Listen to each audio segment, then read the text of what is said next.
ক্রমেই শক্তি সঞ্চয় করে চলেছে বঙ্গোপসাগরের সৃষ্ট ঘূর্ণিঝড় মন্থা। ইতোমধ্যে অন্ধ্রপ্রদেশ, তামিলনাড়ু ও ওড়িশা উপকূলে শুরু হয়েছে বৃষ্টি ও দমকা হাওয়া।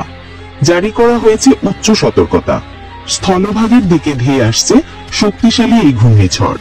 কিন্তু প্রশ্ন হলো, বাংলাদেশে কতটা প্রভাব ফেলতে পারে মন্থা? বঙ্গোপসাগরে সৃষ্ট ঘূর্ণিঝড় মন্থা ক্রমে শক্তি সঞ্চয় করে উপকূলের দিকে ধেয়ে আসছে।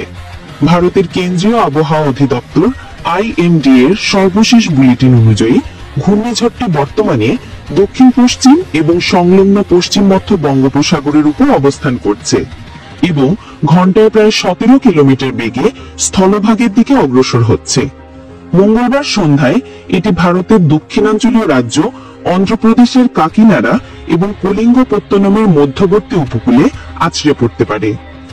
IMD জানায়, মঙ্গলবার সকাল নাগাদ মন্থা আরো ঘনীভূত হয়ে প্রবল ঘূর্ণিঝড়ে পরিণত হবে।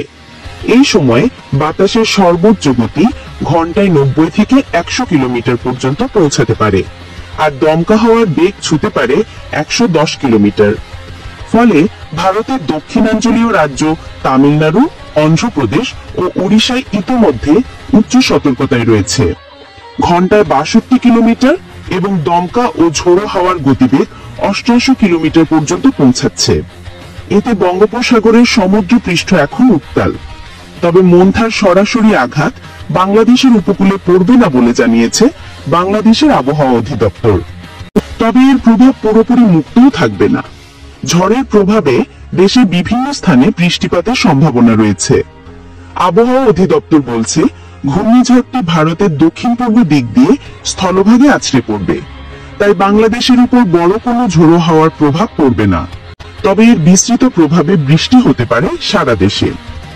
এদিকে চট্টগ্রাম, কক্সবাজার, মোংলা ও পায়রা সমুদ্র বন্দর সমূহকে 1 নম্বর দূরবর্তী সতর্ক সংকেত নামিয়ে 2 নম্বর দূরবর্তী হুঁশিয়ারি সংকেত দেখাতে বলা হয়েছে।